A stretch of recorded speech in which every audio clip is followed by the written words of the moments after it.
All right, ladies and gentlemen, welcome to Over the Bar. My name is Adeoye Salem. Now, one of the things that I've observed is that for some fans is that they disappear when their club loses and they come back when their club wins. But my friend today didn't disappear when his club lost.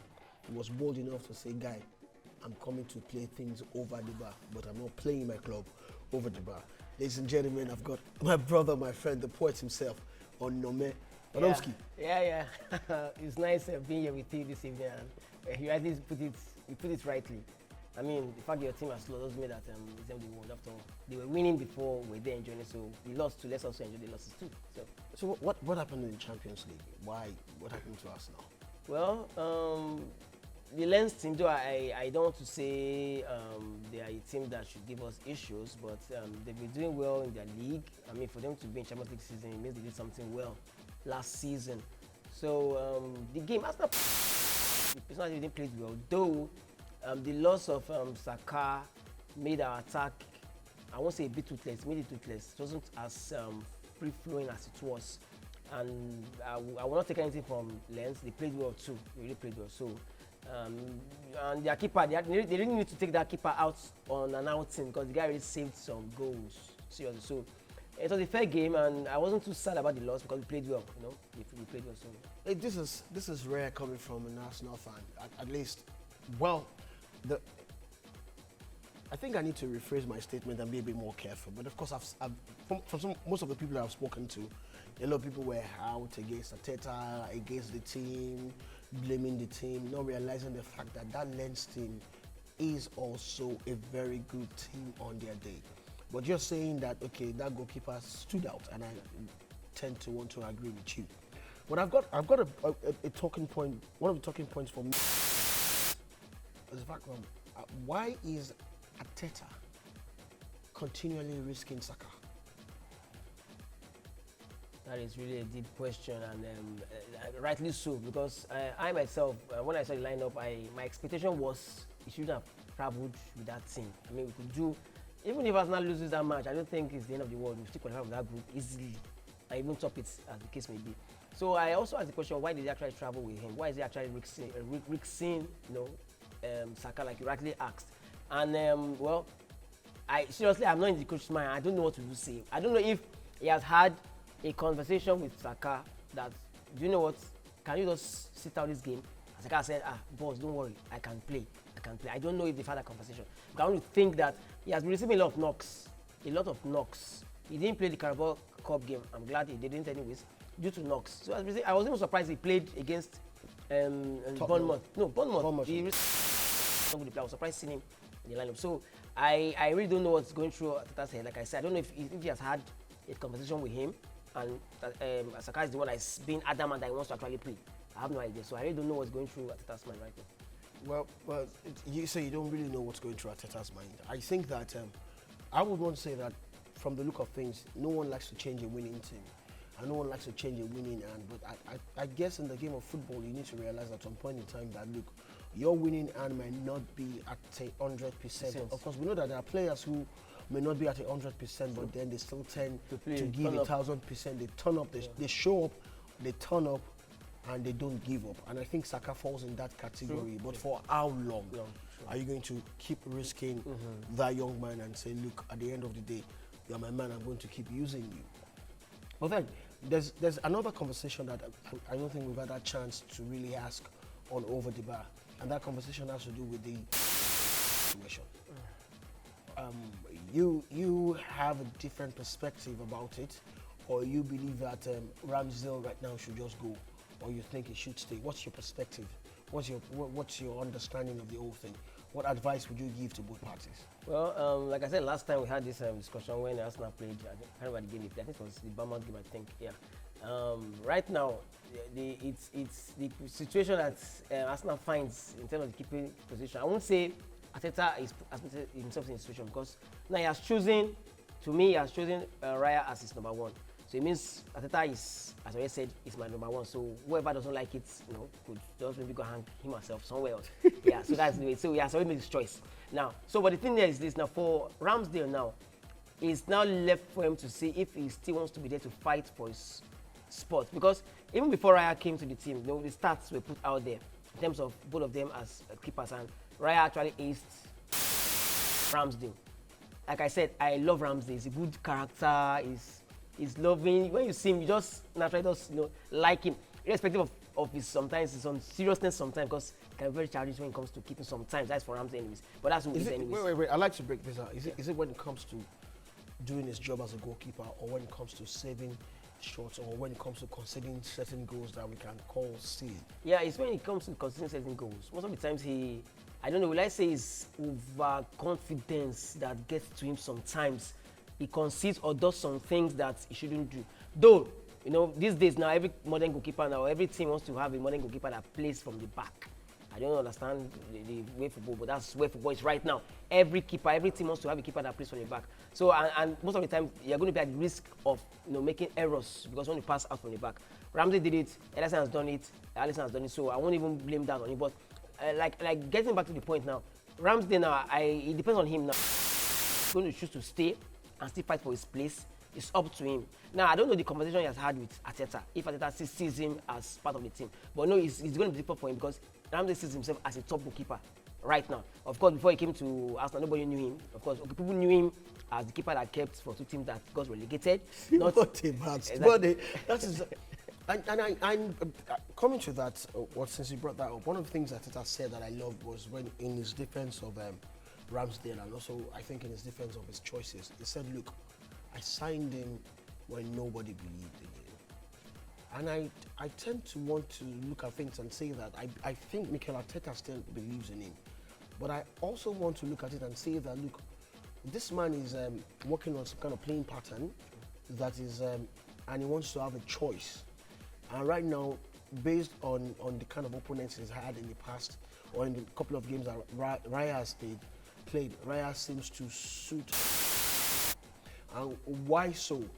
If you look at Raya on the ball, he doesn't look like he's got a problem.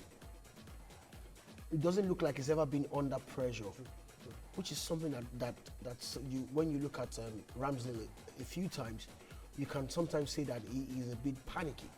And Raya so far, while playing for Arsenal, has not exhibited that, even when from his former club too, as well. So I would say that's one of the reasons why Arteta chose him. Of course, being good on their feet as well. He's also good, and I think he passes the ball better than Ramsdale. I think. No, yeah, I said that last time. Yeah. I'm not one of those who I don't want to be a stat padder. I'm not a fan of stats because at the end of the day, I keep saying that the goalkeeper is as good as the present team is in. Playing, true. Yes, some of the worst goalkeepers have kept goal for some of the best teams in the world. True.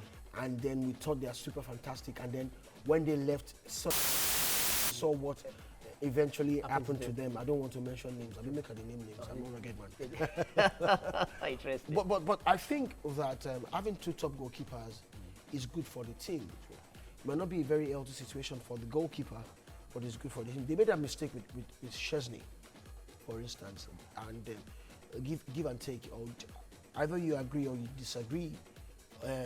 Szczesny is one of the top goalkeepers in Europe right now. And he's top 10. You cannot. I even wanted to be a bit more liberal, for people who might choose to argue and say that you cannot mention top 20 goalkeepers in the world and Szczesny would not fall into place. 10. For me, top 10 is even there, sir. So I want to think that Arsenal would try as much as possible to be very careful and keep David Raya and Aaron Ramsdale, of course. It's just about finding for them game time, which is also good for the goalkeeper in the sense that they can rest, they can also observe. But of course, I've seen goalkeepers, internationals, come out and say, no, the goalkeeping is not the same as the outfield players and all of that. Well, I don't know what you feel about that. Like I listened to Thierry Henry, he was saying the same thing. Michael was, criticizing the whole issue, this, that, not saying that it's wrong, it's this, that. And Thierry said something. Carragher was actually supporting the fact that, yes, he has chosen Raya, then let it be, Stop, that he has changed the keeper, doesn't mean that the team will fall apart and all that. And Thierry came out and said, Arteta has made his choice. And let's stick by it and just let everything lie. Somebody also said something again that Arteta bought Ramsdale. Ramsdale took us to the top 4. Now he has bought a keeper that will win the league. Yeah, that will win the league. And in a way, I also agree with that point. I can't remember the opponent who said that. I agree with what you said because, like you said, you rightly said. Even I said it last time. Raya is calm. It's too calm for my liking. Sometimes I looked at some of the passes. Well, in the Champions League, he made a faulty pass, which is expected, but which is not acceptable. Of course. Yeah, he made a faulty pass. Of course, Ramsdale faulty passes. You understand? Oh, Nana. Oh, no, let's not go there. Let's not go there, please. Let's not start. Let that guy rest for now. You saying that he should rest is you actually shading him the more? Okay. Okay, but so he made a faulty pass that led to the goal, first goal. Yeah. To the goal, but then it's a tight one. It's a tight call, and I think the choice will be it will fall heavily on Ramsdale to decide where he wants to go. The point is, to which club? That's the thing. That's just it. To which club? Because as it is now, to which club? Because in a way, I don't think it might be if to want to leave Arsenal, which for me, I would say he shouldn't leave. Fine, like you rightly said earlier on, Arteta believed in him when nobody believed in him. But before, when he came, people criticized that we paid 30 million for a goalkeeper who relegated 2 teams and all that. Not disregarding the ability he had. Like you said, a good keeper can be in a bad team. A bad team can have a good team can have a bad goalkeeper. A bad goalkeeper. Actually, it's even easier for a good team to have a bad goalkeeper. True. Let me rephrase it again. It's even easier for a great team to have a bad goalkeeper. The goalkeeper would get away with it. True. But you see, it's much more risky for a good goalkeeper or a great goalkeeper to be in a bad team, because then he is the last bus stop. So if in a game he faces 20-25 shots, and he saves in a game he faces 20 shots and he saves 18, and he concedes 2, and they lose by that 2. They would say he has failed. I mean, there are 38 games, and if he concedes in 30 games, 2 goals each, that's 60 goals. Yeah, sure. They will say he has let in 60 goals. They will count it for him. And if that club should go to relegation, they will say it's his fault. But then people need to now look at what is the job of the defense, what is the job of the outfield players, what is the job of the strikers, what are they doing also to actually help the team stay in the zone. So nobody's saying that. So what they tell you is that he has relegated 2 teams. Have you gone back? I'm not a great stats person. I used to say I'm a performance person, but then there are times when you just have to look at the stats. And I just want to look at the stats. Now we have the ability to go and look for some videos and see how the saves he makes, how great those saves are. Yeah. And we've seen it in Arsenal too. Of course. So it's an addition to the club. True. Bringing Raya in is a plus. Good competition. Ramsdale is going to be at his best. And what's assured in a team? Either you are in form or out of form. True. I think that's where people are not seeing it. That's my take. True. Well, you've said it all, and I don't think I need to talk too much about that. I'm supposed to ask you a question. I mean the answer. Like you said, Ramsey is a good goalkeeper. Like you said, a goalkeeper can be in a bad team, and once the team does poorly, they point at the keeper. Disregarding the performance that the keeper has put, because the fact is now, look at the hair, for example. He's a good goalkeeper, but you cannot be in a team where you concede shots after shots, and you won't concede goals. There's no way. Now, if a keeper concedes, probably in a match, he concedes like 5 shots, and he makes 3 good saves, that keeper becomes a Superman, because he has made 3 good saves out of 5 shots that he faced. But imagine if that keeper, that's this same Raya now that we are, or even Ramsdale has made. Imagine the game, if you remember the game against Liverpool, Ramsdale made spectacular saves that you would just say, whoa, it's a goal against Salah, against point blank saves that he made. Yeah, we still consider 2 goals. But at the end of the day, because he's in a good team and he has been making performances like that, you would let that slide. Though in a way. And also because you also need to look at it also now, is the fact that when he's making those saves, his strikers too are also pressing forward and scoring goals. Yeah, exactly. So at least it balances the whole thing up. So imagine if the team was not scoring and he was making saves and conceding goals. Obviously, then that would be a recipe for disaster. So as it is right now, it now falls on Ramsey. Like I said, I don't know the conversation that he has had, because I want to believe Arteta has had a conversation with him, telling him, don't worry, your place is still here. disregard the fact that Raya is on loan for Evo 6. I don't know if they are going to buy him. There's an option to buy. So it now depends on. So in that instance, now we just say Ramsey should just beat his time and just be calm and be patient.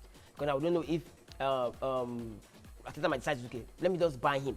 Now, if that happens, because if Ateta goes out to buy Ramsey should not. But do you think that buying Raya would still make Ateta want to sell Ramsdale?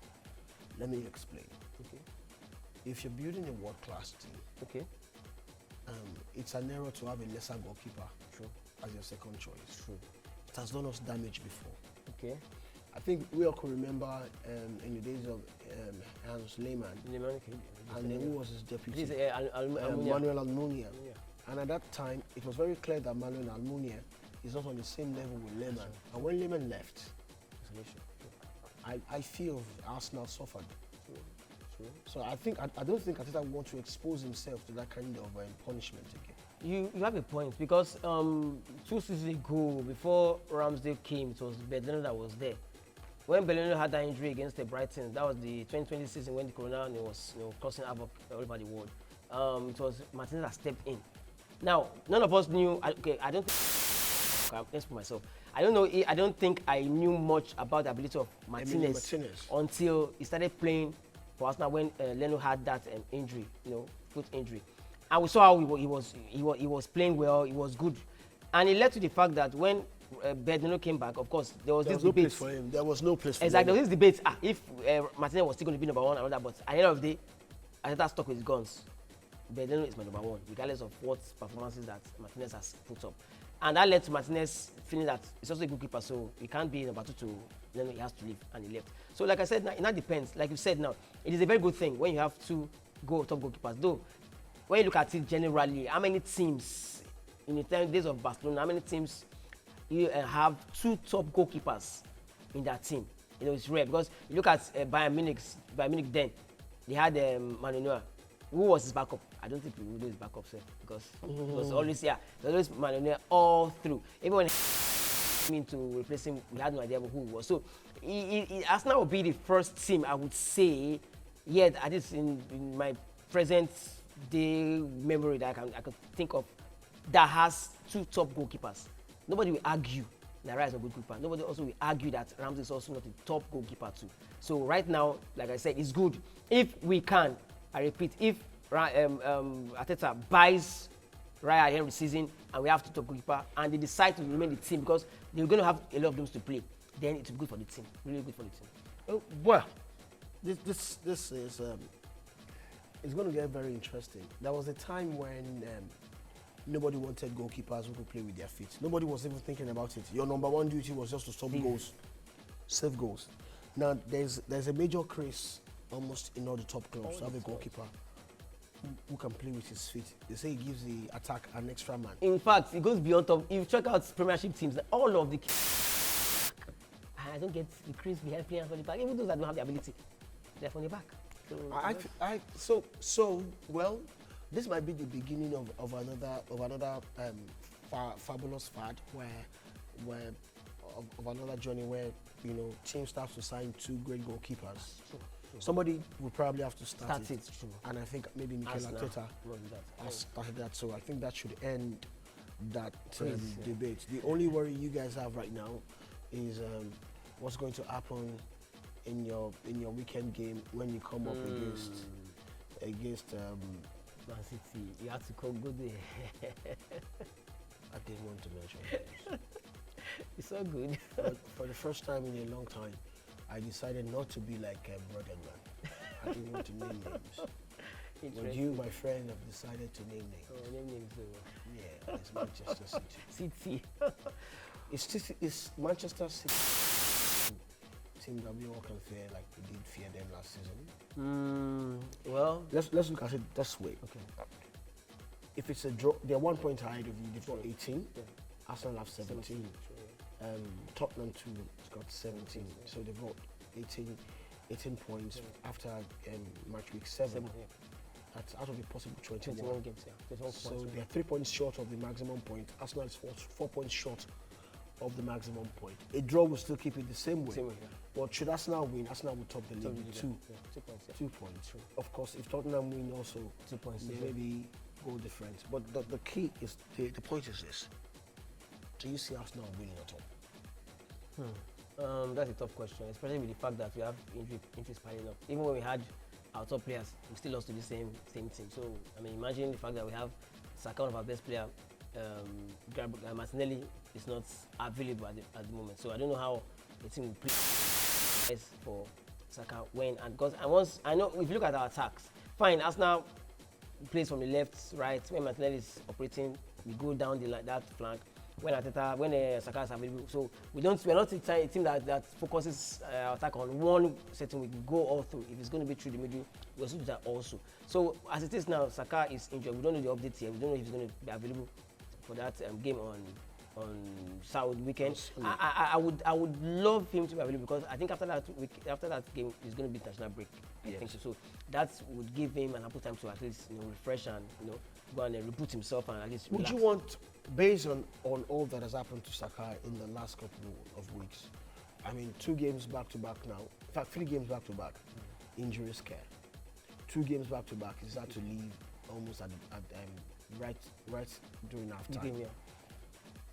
Would you want him to risk it, in spite of the fact that it would be great to win against Manchester? It would be great to have him in the team to help the team, but playing him with that injury could also be hazardous to the team on the long run. So what choices would you make? Should be true. You just said it now. I didn't even think about the long run. I was thinking short term, really. I was thinking short term. Well, you've made a very, very valid point because the fact is, if we lose him long term, it's going to be serious. It's going to really be serious. I don't know who is going to deputize for him on that right wing. The only person that comes to my mind right now is only Nelson.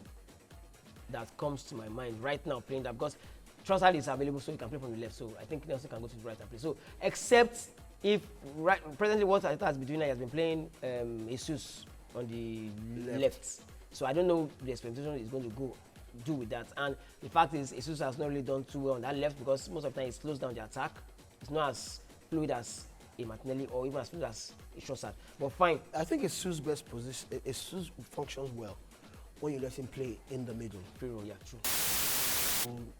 He is a killer when he plays that free roll. True. Yes, he hasn't gotten that much goal, but if you've got an eye for good football, Yeah, you will know that he's doing a whole lot. Sure. And that's one of the things that helps the wingers to score. Because you don't know what he's going to do with the ball. True. But then, it's a tough one. Yeah, it is. Sorry. It's a tough one. So I don't know. As it is right now, like I said, I don't know. Arteta has to really put on his thinking cap because the only person that comes to my mind readily, like I said, is really Nelson, except he's going to change the pattern of play. How well do you think your team can actually rely on Eddie Nketiah? Well, he has not done well in the last 2 games, I think, that he has played so far. So hopefully, like you said 5 games he goes off the board. Okay, I think I need to explain since you brought me out here. I have this theory about Eddie Nketiah. Okay. I'm just hoping and praying that I'm wrong. Okay. I say that Nketiah fizzles out after 5 games. True. You're not. And a lot of people would argue with me, but after 5 games, I don't always see that bite. I don't see the turn. I don't see the twist. Maybe he gets tired mentally quickly, or maybe things get to his head quickly. I don't know, and I'm not here to judge or criticize him. I can only analyze based on what I've seen. True. And after 5 games, a lot of times Nketiah fizzles out for me. True. So that's why I'm always worried that can you rely on Nketiah? True, like you said, based on what we've seen, even through our last season to this season, just before even last season, that's how Nketiah plays. He comes up, plays 2 or 3 games, scores and assists, scores his penalty, later on goes off the ball. So you won't say he's not someone that you can rely on, especially for a big team like Arsenal. It's not.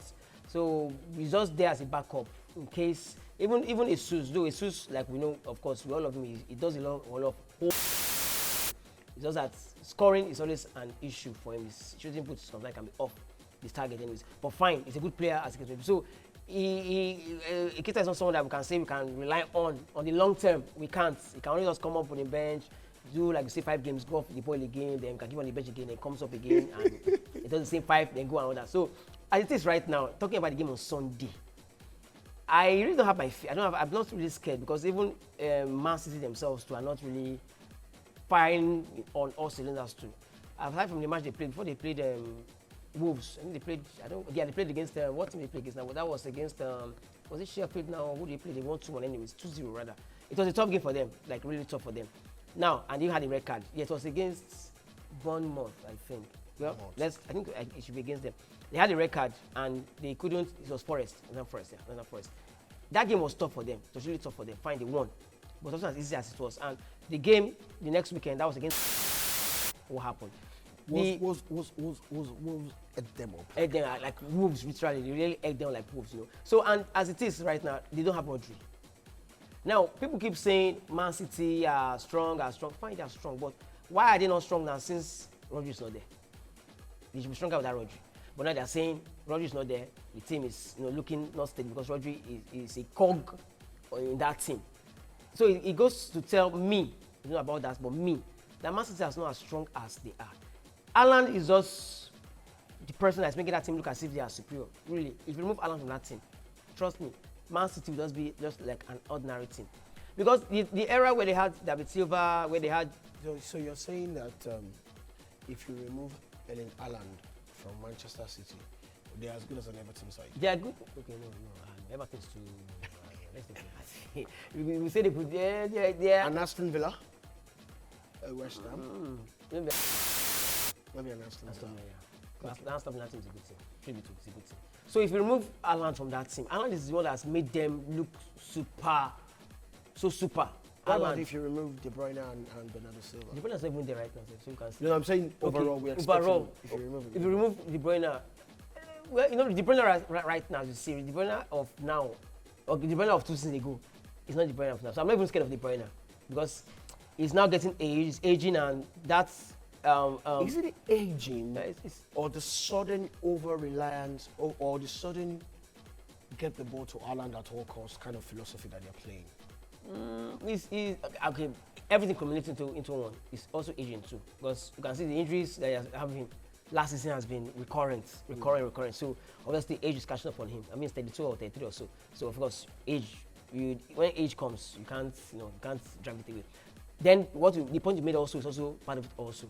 Definitely, that also plays a part. Also, the reliance on him and the partnership between him and Haaland is also there also. But like you said, if you remove De Bruyne and you remove Haaland, because De Bruyne is not there now, so if you remove both of them from that team looks ordinary. Because the fine, Alvarez is doing great, but trust me, he is a player that 5-6 games is going to get off the ball like Nketiah to say.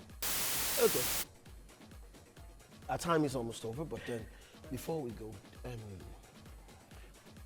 biggest controversy of the weekend, of last weekend, I think. Last weekend. Tottenham. Lucas Diaz go. Pigmore coming back to apologize. It's an anomaly and it's ridiculous really, because they did this apology to Arsenal when they drew to Brentford. Now if you look at the game we drew last season in Brentford, just add the 2 points to that points. Then it's not like game again. Even against Man U. There was a point to that the ref. They also had was human error. Exactly. The goal Martinelli scored against Man U first leg at Old Trafford. That was ruled out also. Those games were key. I think 3 games or so that Arsenal, if you add those points, Arsenal would have won the league. But human error from the supposedly, purportedly. Exactly, like you said, because I don't know when you have VAR, I don't know where human error is coming from. So those errors made us not win the league. Now, as it is now, that error, that one is more than human error. In fact, they need to replay the match, as far as I'm concerned. I think you're. I'm not too sure. To read up and report. But will the Premiership be willing to have a rematch? It will be the first. If they actually have that rematch, it's going to be the first. And I'm sure no Tottenham fan will rematch. No, they won't even dispute it. If they dispute it, then when it will also come around to haunt them too. Because it's obvious now, they know.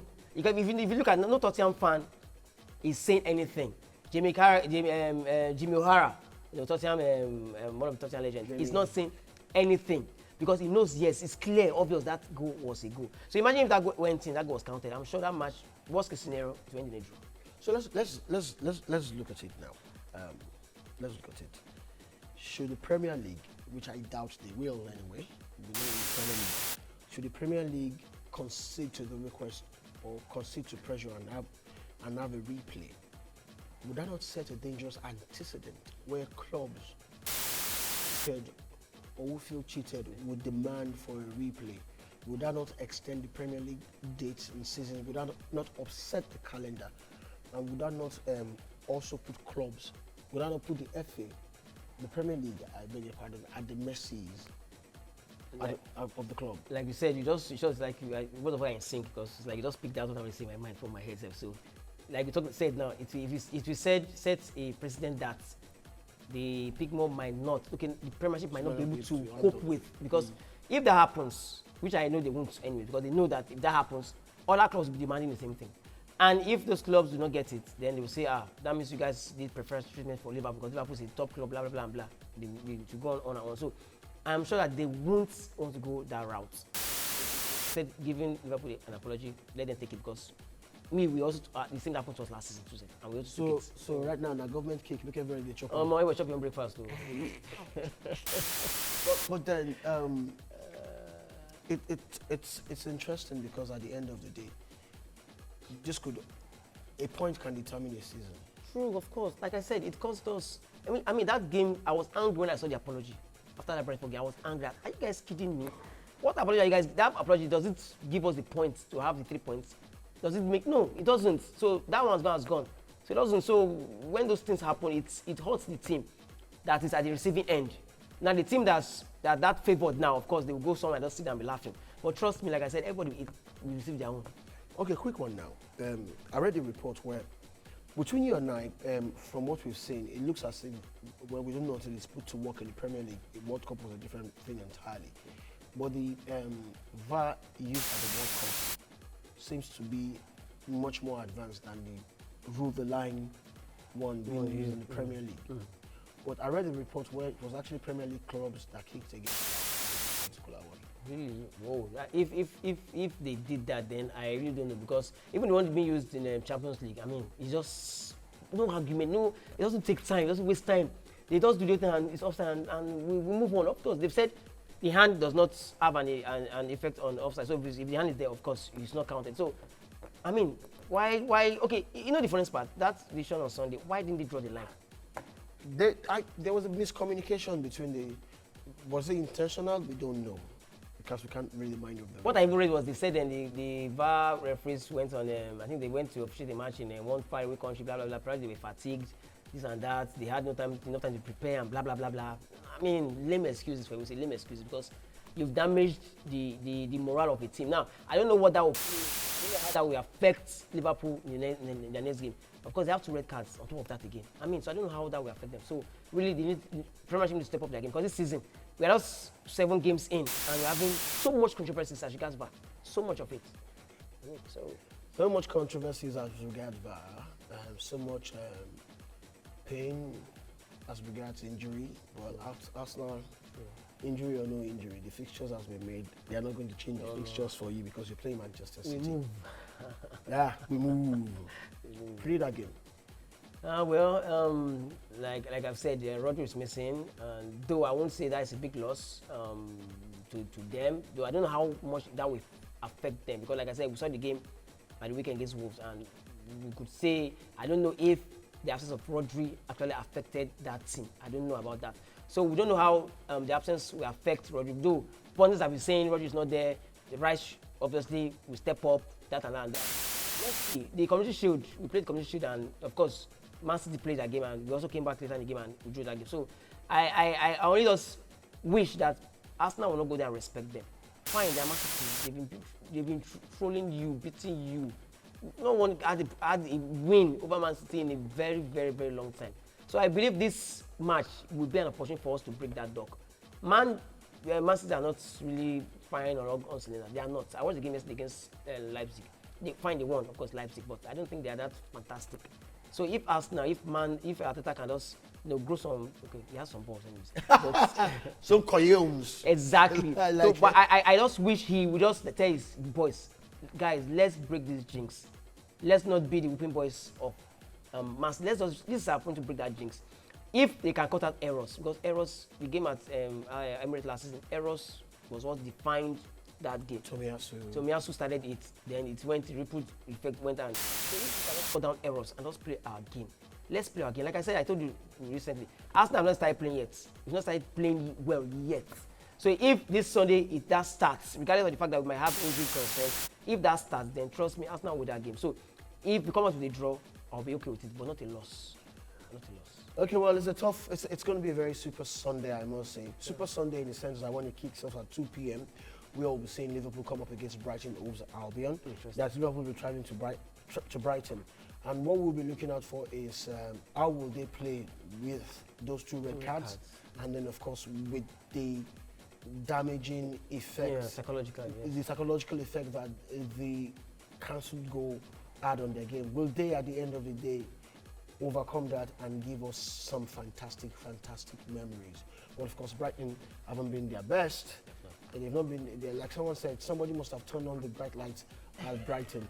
Whatever it is at the end of the day, it's going to get very interesting. And of course, Arsenal will be open to reduce the population of Manchester City this time around in terms of point with their guns. City will be coming with their odds of citizens to come and play, but Arsenal will be open to outgun the citizens, reduce the citizens to size, and let's see what will happen. It's going to be a very interesting weekend, I must say. Yeah, really. Of course, nobody's ready to talk about Manchester United until we come back, or we'll find a Manchester United fan who is bold enough to say, I want to talk. See you on the flip side. Yeah.